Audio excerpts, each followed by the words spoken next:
Listen up. We are back with another episode of the Construction Mentor Podcast. My name is Ike. I am your host. And today, what I want to talk about is this bad rap that I'm getting. I get this bad rap for being like an anti-college, anti-education guy. That is not at all the point of any of my content. That is not something that I believe. And I want to address that today. Now, what are we here to do? The purpose of this podcast. This is the Construction Mentor Podcast. My name is Ike, and I am your host. And you can catch this on Apple Podcasts, Spotify, or YouTube. And you can catch me on TikTok, Instagram, at the Construction Mentor.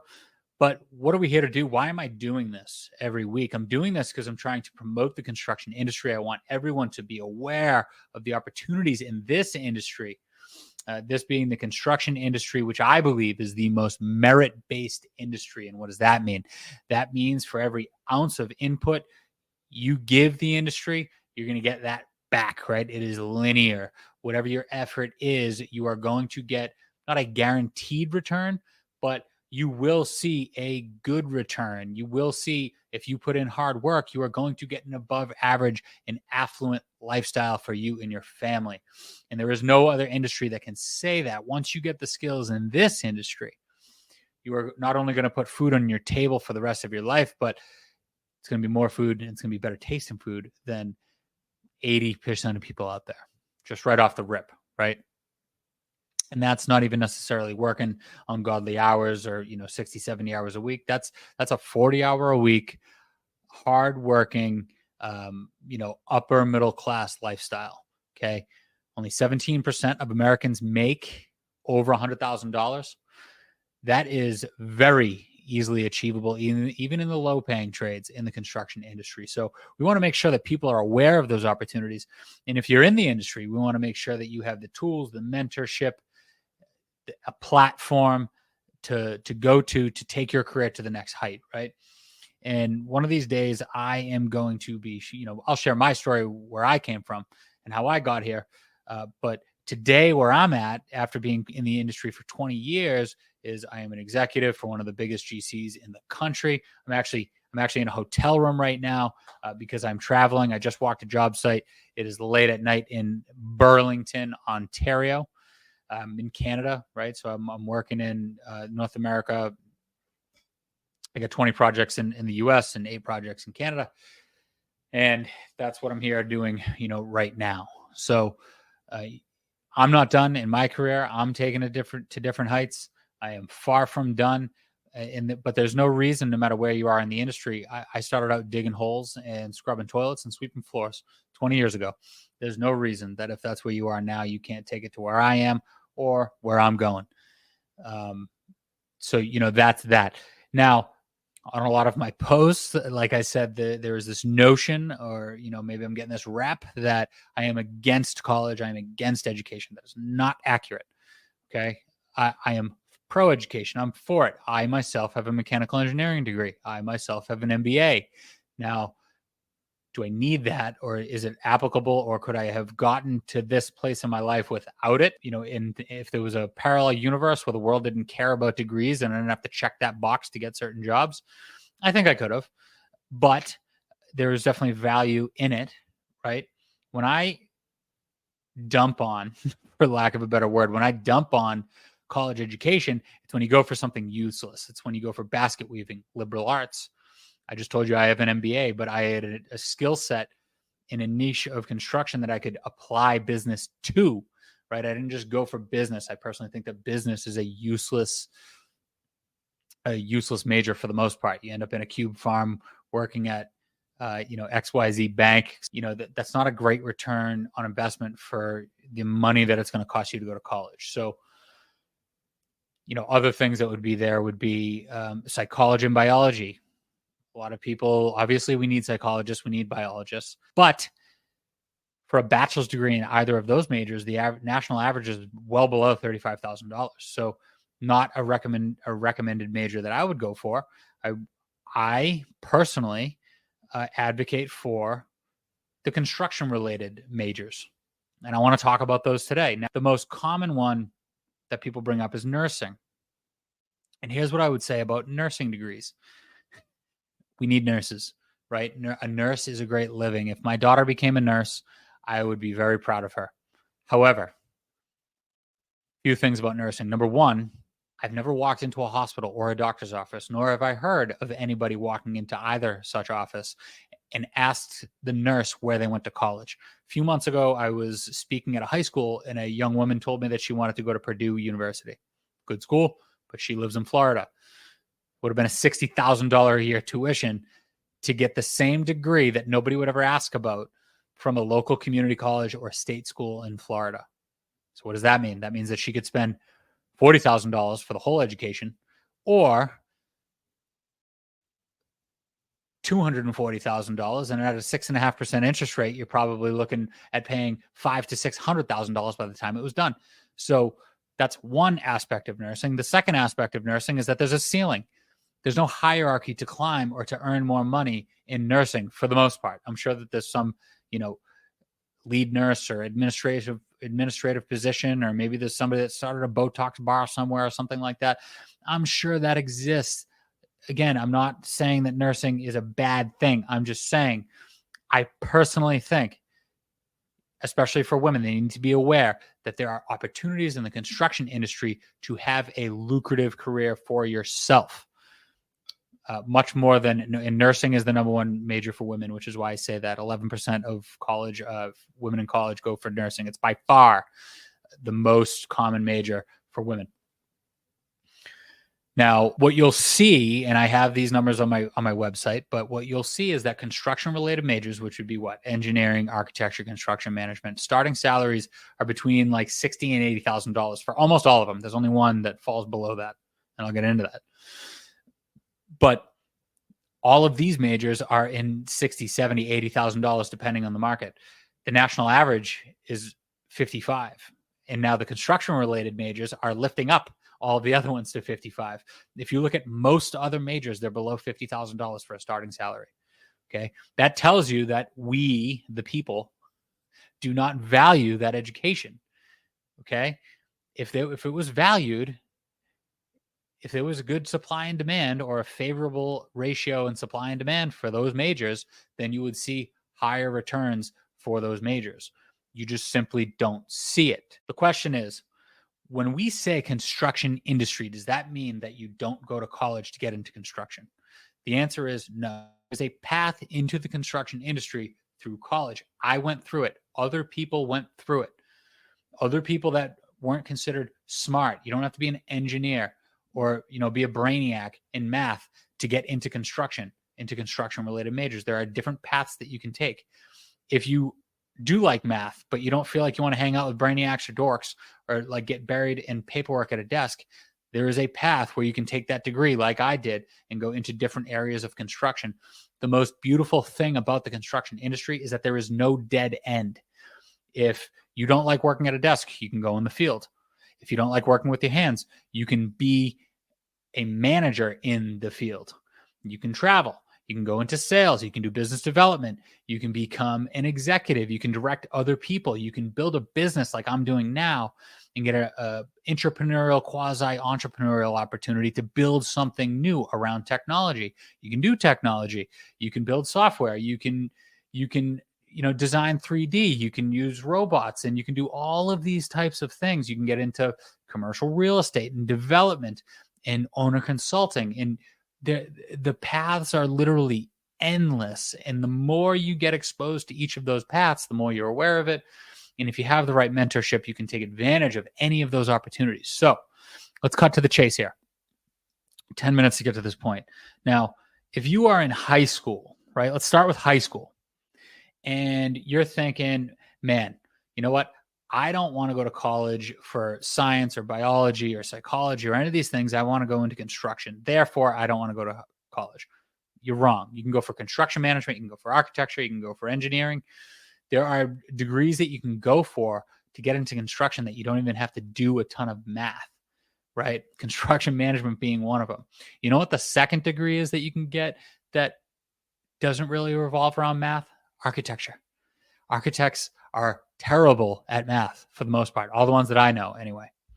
Now, on the flip side, if you're like me and you like math, but you don't like English, or history, or even though I love history, or any of these other like subjective type things, you like numbers because there's a right and wrong answer and things fit in. And you're like, listen, I don't need English. I don't care about, poetry or Shakespeare or anything like that. I'm not going to need this stuff. I'm going into engineering where the numbers don't lie. That was me. I thought that I didn't have to pay attention in English or strive for a good grade in English because of those things. Even if you don't want to go to college, but you want to go into construction, let me tell you where I was wrong at that age. I was wrong because in order to manage, in order to run a business, in order to interact with a client, you absolutely must be able to communicate effectively and professionally. Now, that doesn't mean that reading Shakespeare is going to let you do that, but you need to have proper structuring of a sentence. You need to write a proper email. You need to write a proper proposal and be able to write and interpret contracts. I spend more time now, and I'll be honest with you. When I was in high school, I actively bucked back against teachers. I would get essays back and papers back, and I would make the draft, right? They would grade the draft and say, you got to fix this, this, this, and this. And then I'd do it, and then I'd pass it in, and I'd expect an A. And they're like, well, no, you got to improve it more than that, right? Because I didn't understand the subjectivity of it. But what do I do today? Today, after an engineering degree and 20 years in the business, I am reading and writing and communicating 95% of the time. So if you're in high school, you got to pay attention to English. You got to work on those skills. If you're out of high school and you're like, crap, I never read my fair share when they were doing popcorn around the room or anything like that. What can you do? You have to go seek a communications course, a professional communications course. Go seek a writing course. Read a book. I struggle. I made it to 30 years old without reading a book. I've now read over 100. And my vocabulary, my speaking skills, my writing skills have improved vastly just by absorbing the written word from other people, right? Even listening to an audiobook can help you do that because you listen to somebody else properly structure a sentence. Okay, so that's English. And if the math scares you, most jobs in construction, whether it's on the engineering side, the architecture side, or the construction management side, the math isn't that scary. It's no more difficult than like 7th or 8th grade algebra. When you get into calculus and differential equations, are there jobs in the construction industry that require those things? Sure, absolutely, 100%. But for the most part, it's algebra, it's statics, right? It's fluids, and it's these written equations that these brilliant people figured out over the last 100, 200,000 years that we use, right? So the math isn't that scary. And to be honest with you, most of the time you have some sort of tool to help you do it, or you have some software that helps you select equipment or something like that. So if English scares you and you think it's the right industry for you, guess what? You're probably going to have to get strong in English. If math scares you, don't let it scare you. There's plenty of opportunity for you. Now, the last thing that I'll say about high school. When you're in high school, the best education that you can get for yourself, aside from, obviously trying to get good grades, you should try to get good grades.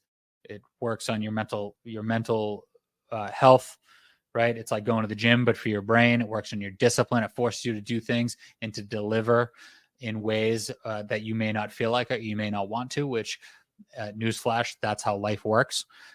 But the second thing that you do is actually outside of school. Most people get their first job while they're in high school.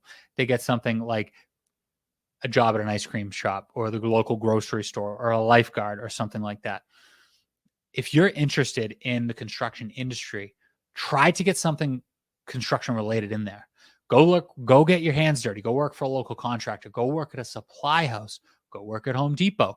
Go work anywhere that a tool or a construction company hangs out and is present, right? That exposes you to the industry, how people talk to each other. You pick up some lingo.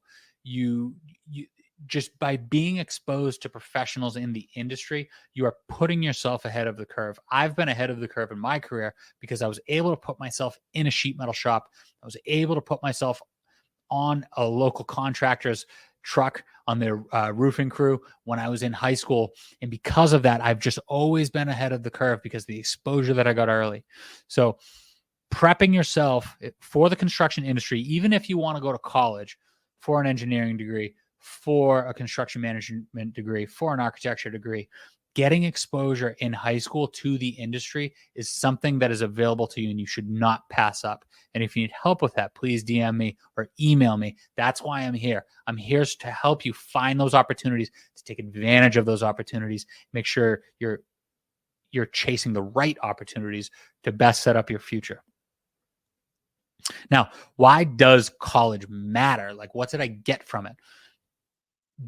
When I went to college for mechanical engineering, even though I was already exposed to the industry for 10 years, did I absolutely need everything that I learned in the classroom? It helped because, again, I was working on my brain. I was getting a little bit tougher. I was working on my mental discipline to do things that I didn't want to do, right? But do I remember things from most of my courses? No. So what other value outside of the courses that I took are there?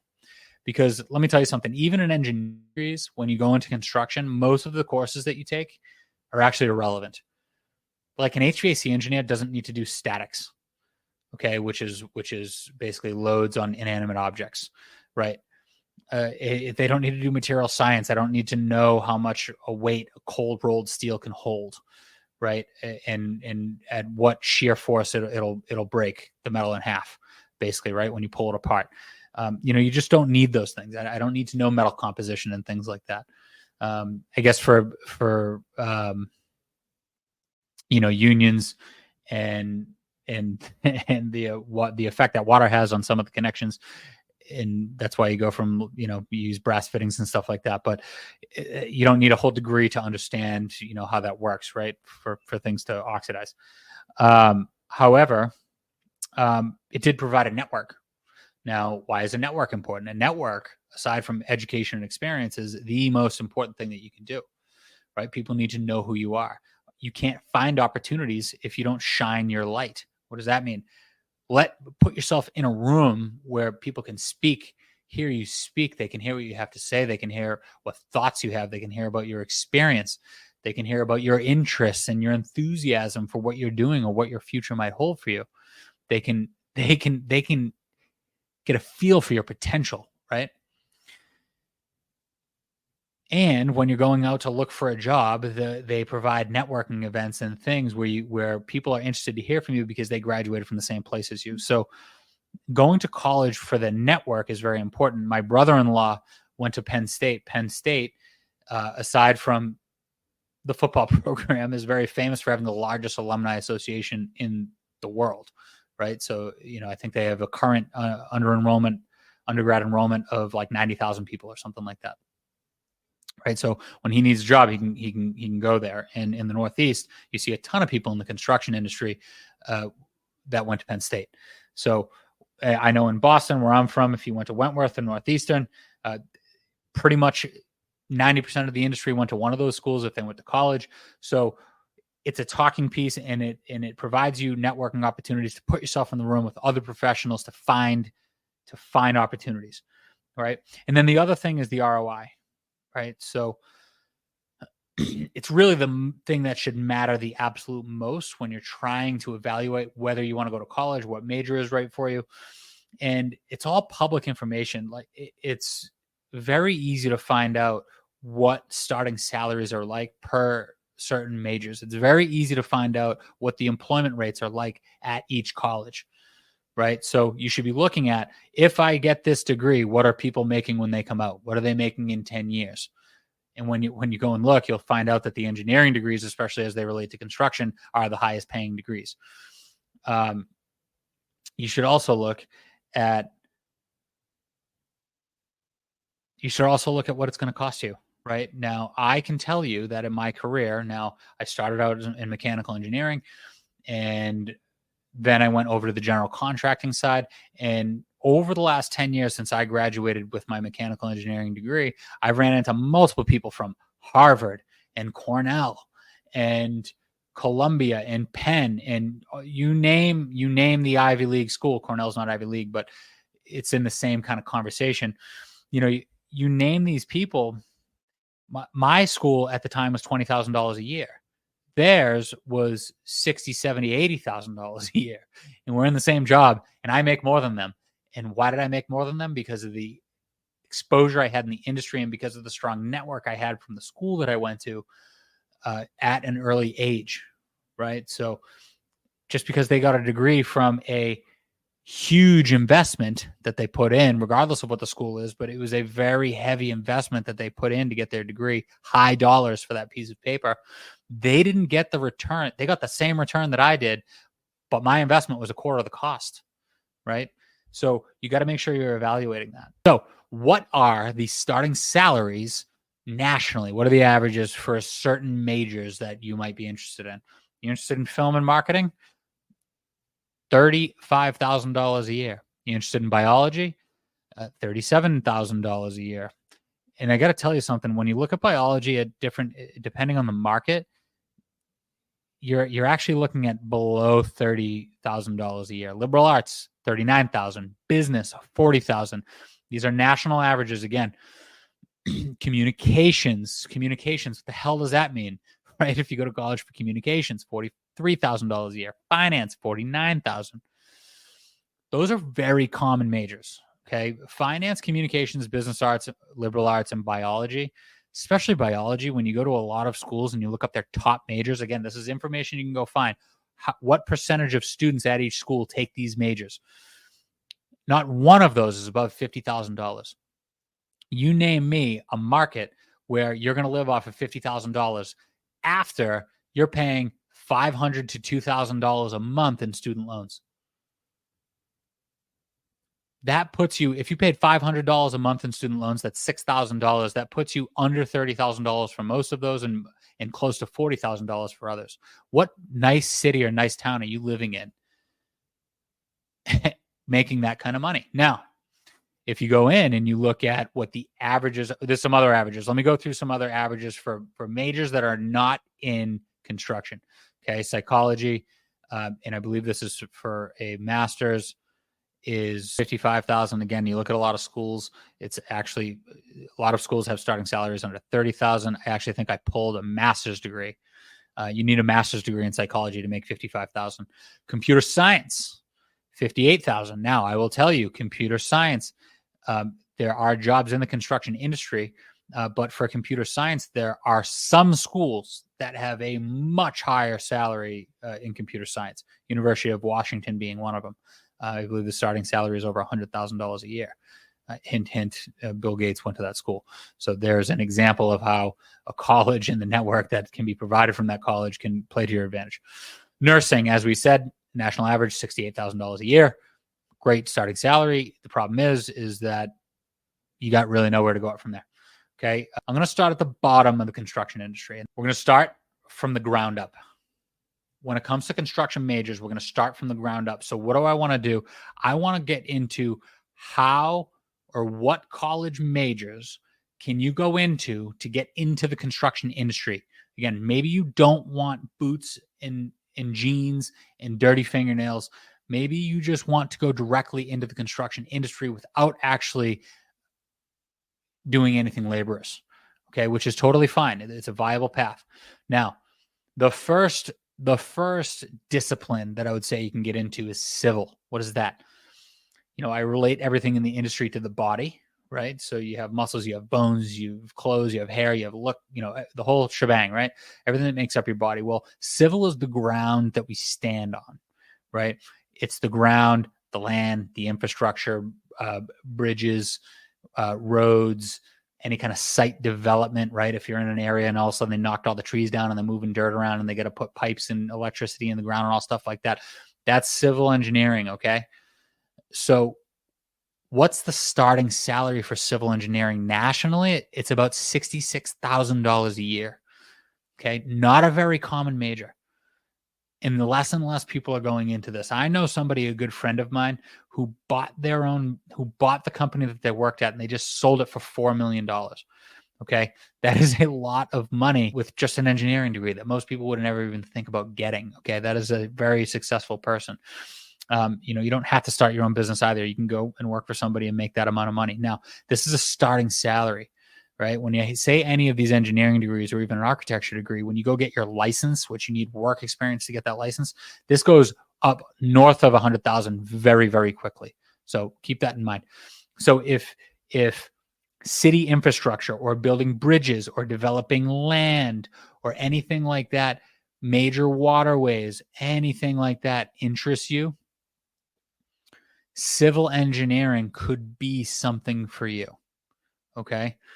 You go to school for a civil engineering degree. You can come out, you can work for a civil engineering company. You can go work for a developer. You can go work for a site civil contractor. If you've ever seen the excavators and the bulldozers and all those things, that big, heavy, yellow site equipment, those are the companies that you could go work for. Okay. Now, within those companies, they have engineers, they have project managers, people who manage the engineers, right? And then they have executives and business development folks who go out and get clients, they go out and get work. And then you have your traditional executive hierarchy from there, your CEOs, your COOs, all of those types of things. So you can branch into all of those things really with any of these degrees that I talk about. Okay. Now that's the ground that you stand on. Now I a human, when I look, I don't think about the pipes and the roads and everything necessarily, but I do notice the way things look. So if you're into the way land looks and the way, plants are and the landscape, what that looks like right there, there's a landscape architect. Okay. So civil is how it all works, where all the grades are, where all the water goes, how things flow, how infrastructure and energy and waste get from A to B, how we build, bridges and roads and all these types of things. A landscape architect is the aesthetic piece of that, right? And they work hand in hand to make sure that each other's design works. In general, the civil engineer supports the landscape architect. Now, that's the way that looks. Now, we people stand on the ground and everything revolves around building, right? And I said that I relate everything to the body. So if you are an architect, a lot of people think that they're good at math and they design buildings and structures and they're super smart. They're smart in a different way than the engineers are, right? If I'm standing in front of you, an architect designed the way that I look, right? My build, if I have a blue shirt on, my hair, my watch, my shoes, right? Everything that you can see and get the aesthetic pleasure from, that's what an architect designs, right? So it's very, very subjective. It's much more of an art feel than like a math or science feel. Okay. Now there is math involved, but it's not like any kind of crazy, putting a man on the moon type, rocket science. Okay. Now architects typically make coming out about $50,000 a year nationally. Now, I had a person on my podcast, I want to say it's around episode 20, and he shared his story and how after 4 years of experience as an architect, you're able to hop from firm to firm and your salary can increase dramatically. Okay. It can increase dramatically. Within 4 years, you can start taking offers from other companies to get $100,000 or more. Not a lot of people are going into architecture. Okay. So those salaries are rising quickly. When I graduated 10 years ago, the average was like 40,000. Okay. Now it's over 50 and people are getting more. So who do you work for with an architecture degree? You can go work for an architect. You can design buildings or you can go design interiors. You can get an architecture degree and you can go work for a general contractor. You can get an architecture degree and go work for a developer. Or, same with a civil engineer. You can go work for a developer. What do? They buy land and develop it, right? They invest in land and then develop it and sell it or rent it, right? That's what a developer does. You can go work for an owner's rep. You can represent the client with your architectural expertise, okay? You can do commercial or you can do residential. You can consult for people in their homes. You can design custom homes.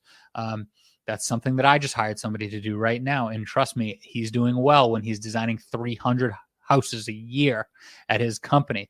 He has a nice staff for that. Okay. So that's architecture. Architecture, again, low starting salary entering, still higher than most other majors that people are taking, but with a quick upside. right? You can climb very, very quickly. You don't need to have a science or a math brain to be an architect. Okay. If you have an artistic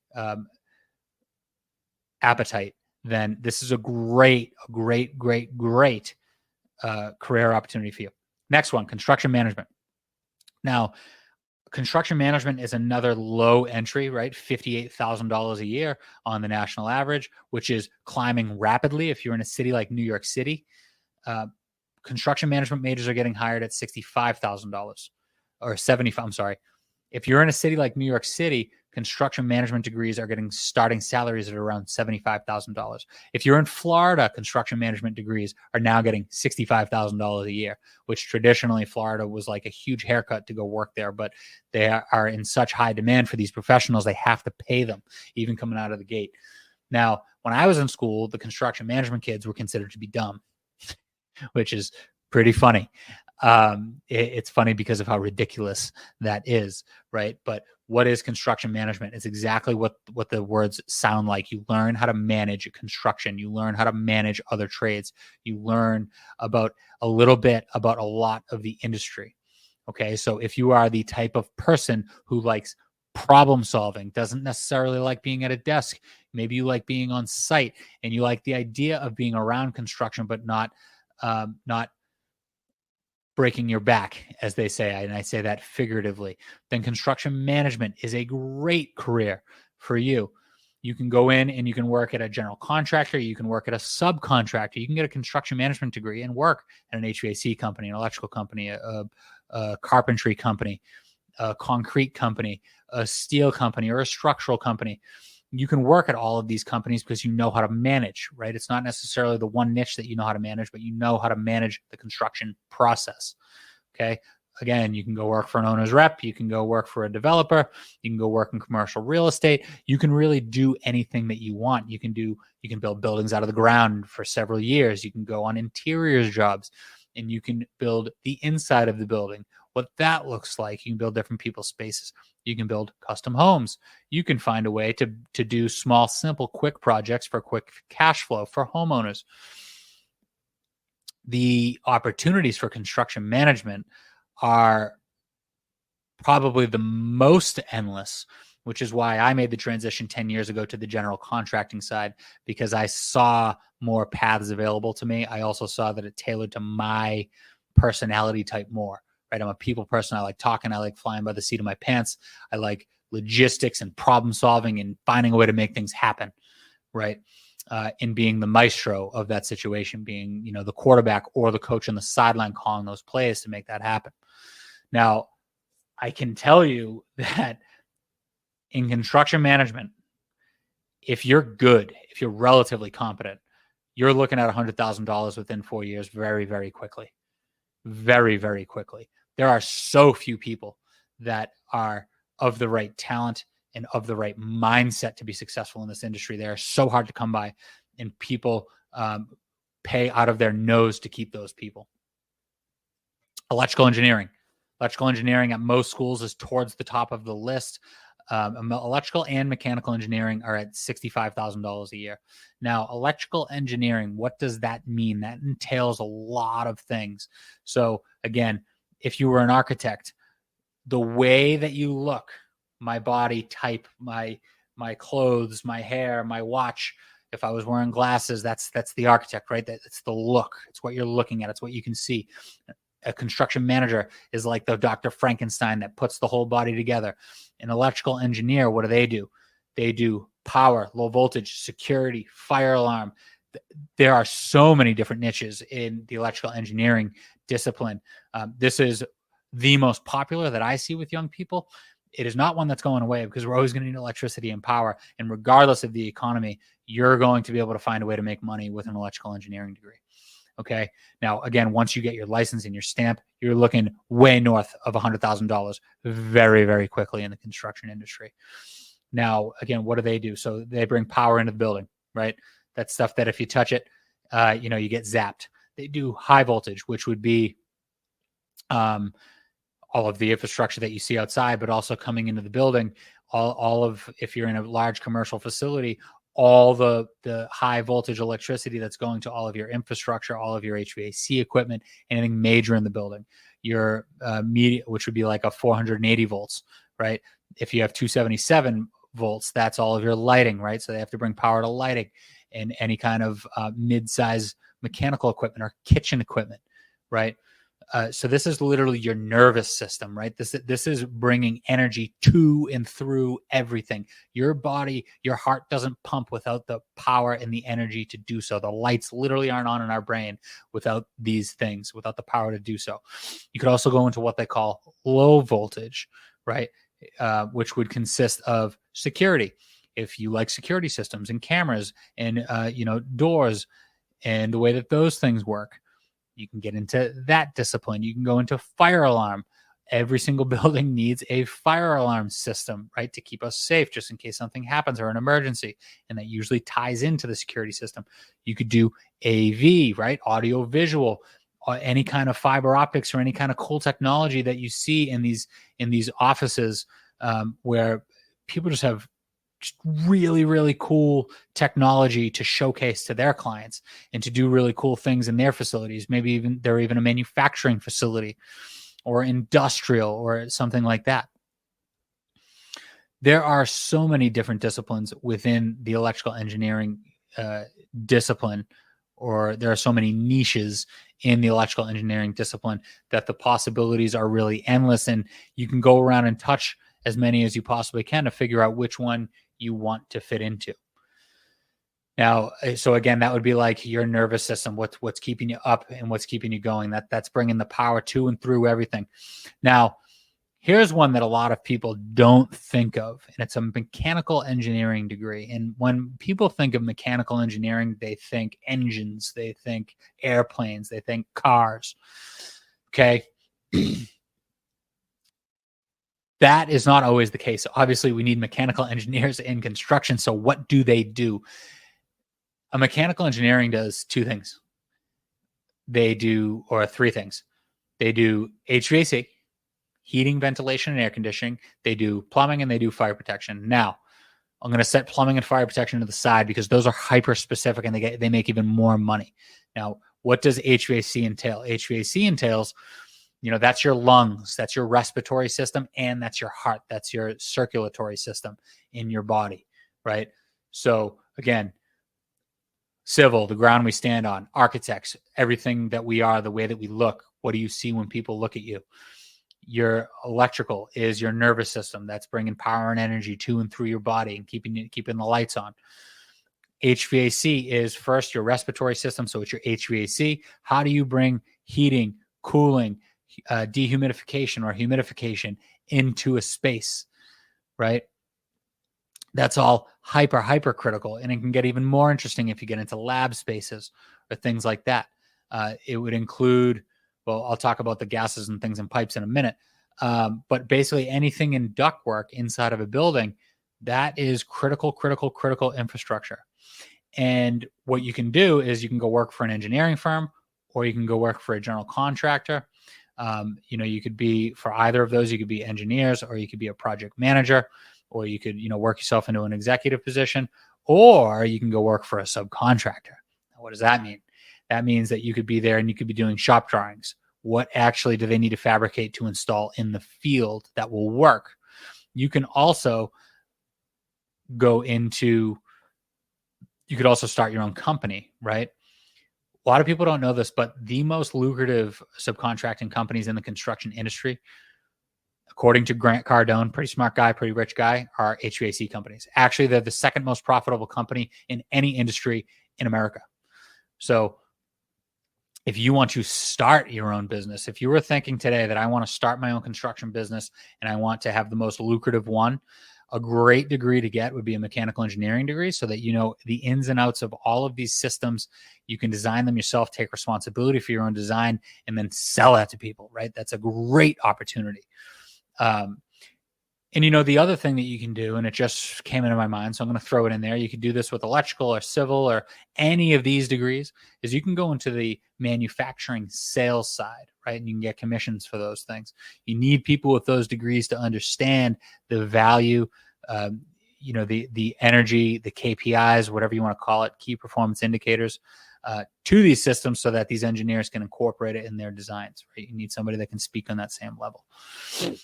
Not just air and ductwork. Mechanical engineers also do. They also do med gases. They do high pressure steam, right? They do medical, what did I say? Med gases, meaning medical gases, all the gases inside of a hospital that keep people alive. That's all a mechanical engineer. Refrigerant and pipes, that's all a mechanical engineer. Chilled water and pipes, energy transfer, that's all a mechanical engineer. If you want to save the planet or you're interested in green technology, electrical and mechanical engineering are the ways to go, in my opinion, especially for where the career could take you. Now, what's above that? Because now we're getting high, right? These are getting to the highest construction, the highest salaries in any majors for bachelor's degrees, the highest salaries for any majors. Now, so we're going to go back to a mechanical engineering discipline in a second, but I'm going up the ladder here because I'll give you a hint. When you look at mechanical engineers, I think it's 65 or 67% of mechanical engineers go into HVAC design, right? So what does that mean? That means that the other 23% are going into something. What are they doing? But not many people are going into it. So what does that mean? That means that the supply is low when the demand is high, because I'm going to tell you what those things are in a second. So we know the ground that you stand on. We know who makes you look the way you look. We know about the respiratory system, the circulatory system, the nervous system. What else do we have inside of our body? We also have bones.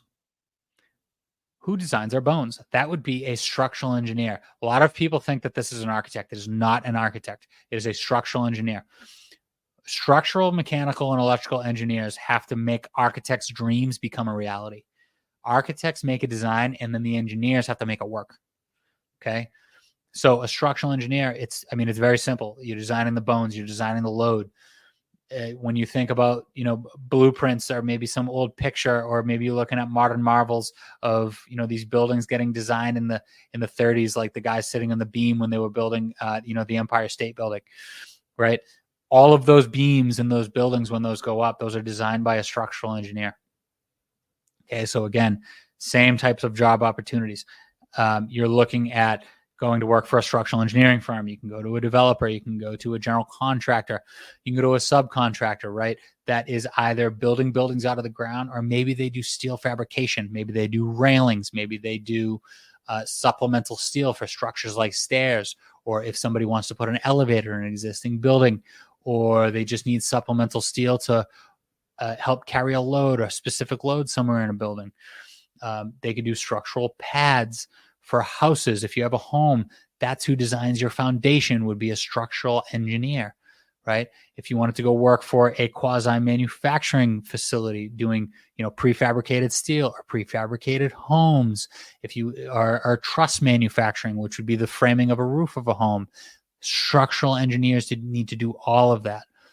There is no shortage of a demand for structural engineers coming anytime soon, and the average starting salary is over $71,000 with a bachelor's degree. Okay, just like the other engineering degrees, you get that license, you get that stamp, and you can take responsibility for your drawings. Guess what? Over $100,000 a year, no problem. Okay.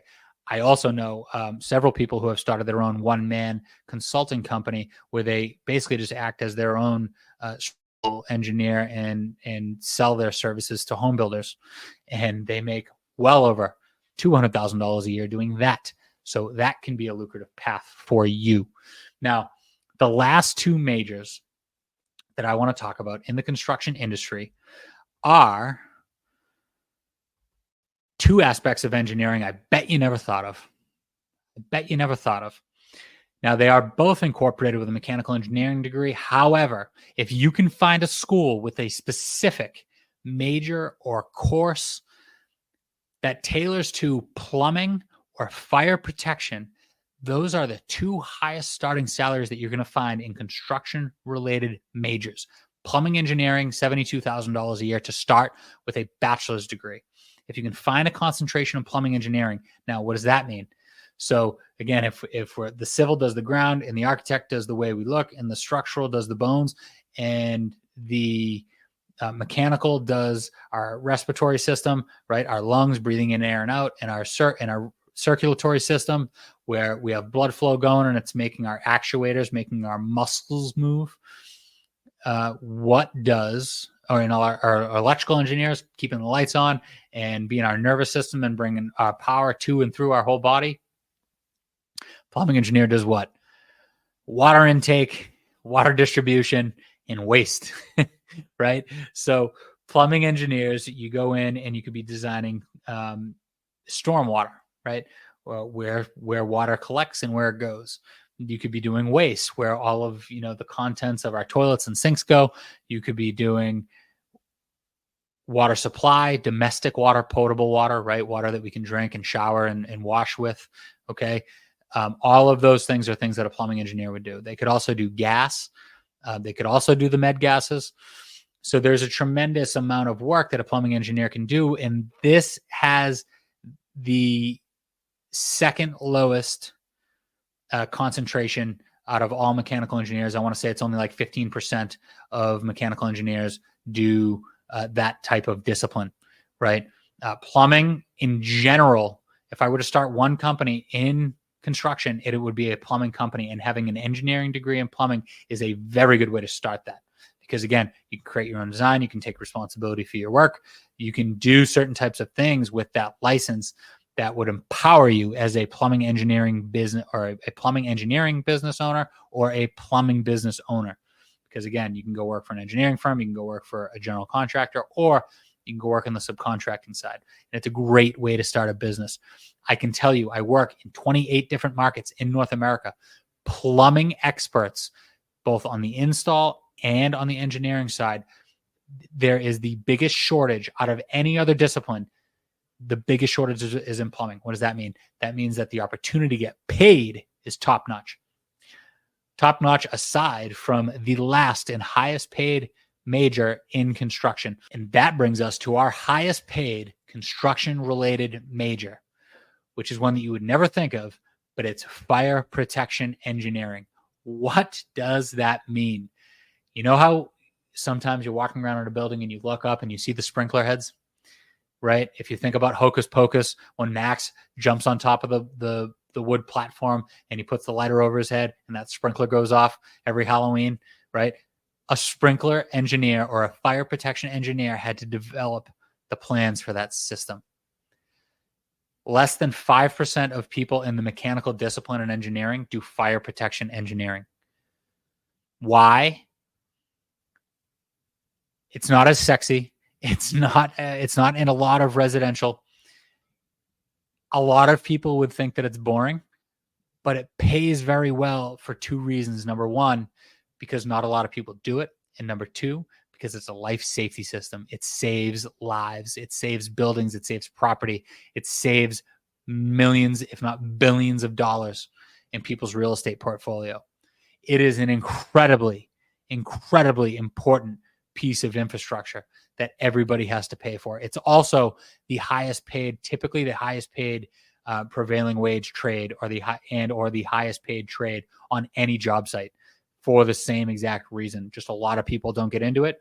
And because it's directly related to life safety, it is super, super, super critical. And these people, not only that, but above all others, they have to deal with building codes that are most closely tied to who? The fire department.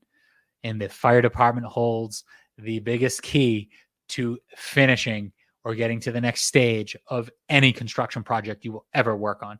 Again, starting salary for fire protection engineer, $70,000. So that's $75,000 you can get for getting a degree in fire protection and engineering, or a mechanical degree with a discipline in fire protection engineering. $75,000 for a degree in fire protection engineering. $73,000 for a degree in plumbing engineering. Why the hell wouldn't you consider going to school for one of those engineering degrees over communications, business, liberal arts, biology, journalism, marketing, and film, when those degrees make half of what a mechanical engineering degree makes, or a degree with a discipline in plumbing or fire protection engineering. It doesn't make sense. Young people, if you take away one thing from this episode, please let it be this. No matter what type of person you are, no matter what type of student you are, whether you like math or whether you like English, whether you like people and talking or whether you like art and being an introvert, or whether you like writing papers or whether you like putting together, building blocks and tinker toys. Whatever personality type you have, the construction industry has an opportunity and a college major that will serve you better than other college majors. The degrees in this industry will pay you 2 to 4 times that of other industries. If you are going to college, it is a great opportunity for you to get a strong return on investment for the money that you're going to pay in college tuition, for that student loan that you're going to be paying off for the rest of your life. And the way that you walk into the business doesn't have to be the seat that you sit in for your entire career. If you walk in as an engineer, you can go into construction management. If you walk in construction management, you can go into being an owner's representative. You can go into being a developer. You can go into commercial real estate. You can go into subcontracting. You can own your own business. You can go anywhere you want to in this business as long as you work hard, you develop a solid network, and you never stop learning. The sky is truly the limit. And these salaries that you see right here, $60,000, $70,000, $80,000 is just the beginning. If you show up and you work 40 hours a week and you give it a genuine effort, you stay off of your cell phone and you actually work hard, you actually try and act like you care, make people know that you care, you will get $100,000 in no time, in just a few years, well before you're 30 years old. I guarantee it, because the talent pool is so low and the demand is so high, the industry needs it. People pay out their nose to keep talent like that. I promise you, you will not regret coming into this industry. And if you want to go above and beyond that, and you want to work more than 40 hours, and you want to take responsibility, and you want to rip responsibility out of other people's hands so that you can take more on yourself and make other people's lives easier. And if you want to start your own business and take on the risk and the liability and the headache of starting your own business and the stress of providing for yourself and providing for others, right? Because you're then putting food on other people's table. The sky is truly the limit. I know that I just made that sound like a doomsday, but the sky is truly the limit. There is no limit on what you can make in this industry. I've had people on other episodes that have been homeless and have built $20 million a year businesses. I've had people doing drugs, literally doing heroin under a bridge, and now have a $4 million a year business.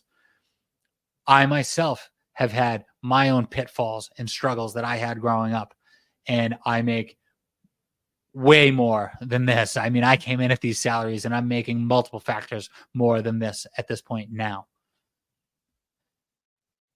Please do not miss out on any opportunities in the construction industry. And to do so, make sure that you always listen to the Construction Mentor podcast. My name is Ike. I am your host. Again, you can catch me on TikTok, Instagram, and YouTube at The Construction Mentor. You can DM me. You can email me. I'm always here. I want to help people. I want to make sure that they're aware of these opportunities, how to take advantage of them, and where it can take their career. So I'm going to go to bed now. I will see you next time.